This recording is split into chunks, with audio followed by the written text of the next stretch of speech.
एक फैमिली सुबह शादी से लौटती है और घर में आके देखती है कि उनकी बेटी बेड पर बिना कपड़ों के। उनके लिए बहुत शॉकिंग खबर थी। लेकिन इससे भी ज़्यादा शॉकिंग एक और खबर थी कि वो लड़की मर चुकी थी। चलिए जानते हैं पूरी घटना। लेकिन उससे पहले वीडियो को लाइक करें, साथ ही साथ चैनल को सब्सक्राइब कर लें और पूरी वीडियो देखने के बाद कमेंट करें कि आखिर ये घटना हुई किस वजह से थी। चलिए बढ़ते हैं वीडियो की तरफ। ये बात है कानपुर के शिवराजपुर गांव की, जहां पर एक फैमिली रहती थी जिनकी बेटी का नाम श्रेया था।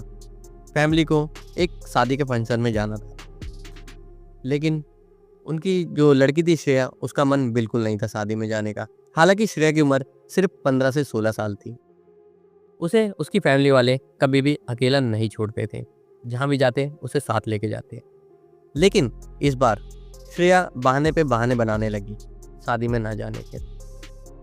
फैमिली वालों को लगा बच्ची है, कोई बात नहीं, छोड़ देते, एक रात की तो बात है, अपने ही तो घर में रहेगी। उसकी फैमिली शादी में चली गई। ये बात है 13 दिसंबर 2024 की। लेकिन जो उस रात होने वाला था वो उसकी फैमिली को बिल्कुल पता नहीं था। जब उसकी फैमिली शादी में गई, लड़की ने अपने बॉयफ्रेंड को फ़ोन किया, जिसका नाम था कुलदीप कुमार और शोभित।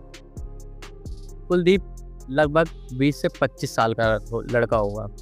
आज से पहले श्रेया और कुलदीप ने कभी प्राइवेट टाइम स्पेंड नहीं किया था। उनके सिर्फ कॉल पे और मैसेज में बातचीत होती थी।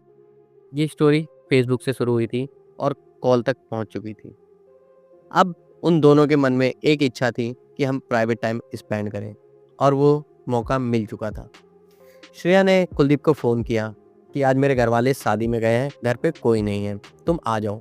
लड़का उसके घर से करीब 20 से 25 किलोमीटर दूर रहता था। लड़का एक पल के लिए चौंका कि लड़की अकेले घर पे बुला रही है, कहीं कोई सीन ना हो जाए। लड़के ने अपने दोस्त से बोला कि ऐसी ऐसी बात है, मैं क्या करूं।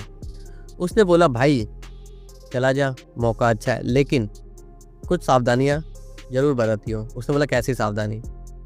उसने उसको निरोध और कुछ दवाइयाँ बताई जो कि बेड टाइमिंग बढ़ाने के काम आती है।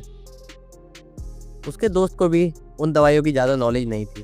उसने बस कुलदीप को कहा कि ये दवाइयाँ हैं, बाकी इनके बारे में तो खुद पता कर लियो।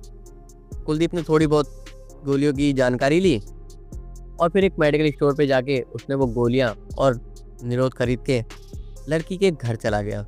कुलदीप लगभग 8 बजे उसके घर पहुंच गया था। अब 8 बजे के बाद उन्होंने गेट अंदर से बंद किया और वो एक कमरे में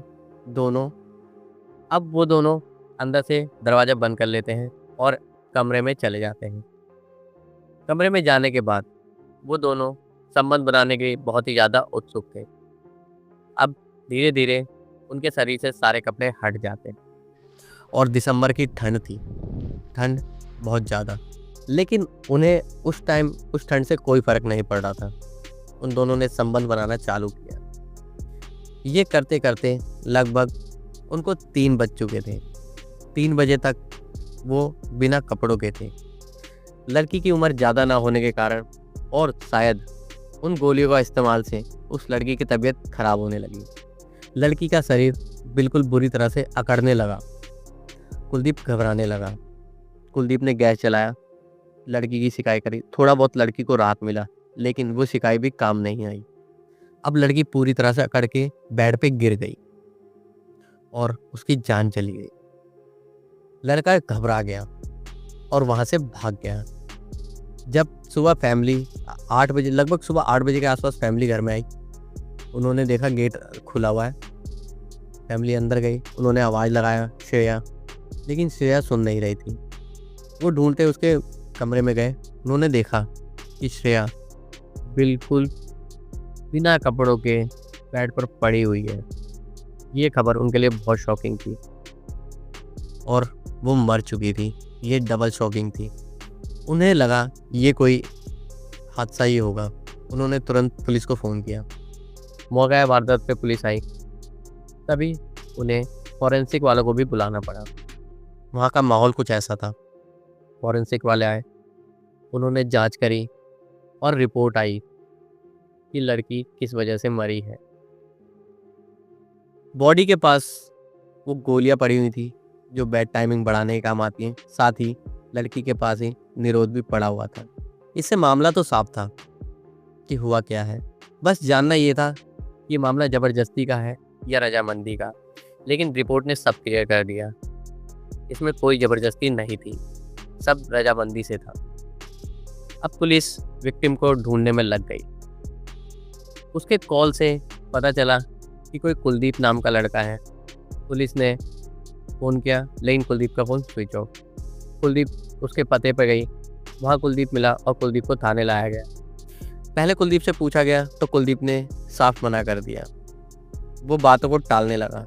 लेकिन जब पुलिस ने अपने तरीके से पूछा तब कुलदीप ने उस रात की पूरी कहानी बताई। अब कुलदीप जेल में है।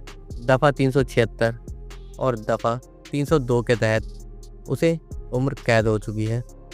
आपको क्या लगता है इसमें गलती किसकी है, लड़की की या लड़के की? कमेंट करके ज़रूर बताना। साथ ही साथ वीडियो को लाइक करना और चैनल को सब्सक्राइब कर देना। धन्यवाद।